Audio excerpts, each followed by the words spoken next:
Carson out. I knew it was gonna happen. He was racing really hard with Caruth.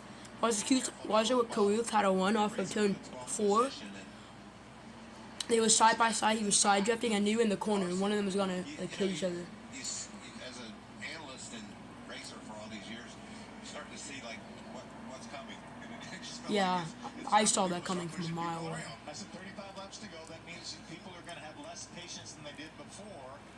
You know, it's been what 20 laps since we last pitted. We've had some caution laps, but 10 laps is a lot. I think we're going to see some. These are tongue out.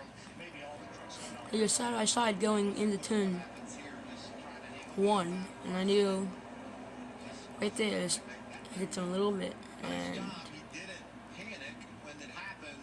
Was able to get around the outside without wrecking his own truck. But now he's got a mad Carson Hocevar. Oh, guess who came to the party? hi Daniel.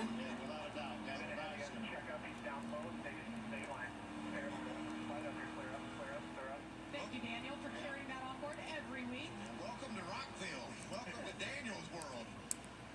La la la la la la la la. Daniel's world. Man, that's a beautiful truck. We know he's coming up. I think we're all going to come down pit road here. All right, pits are open. You see our leaders making their way down to you, Amanda.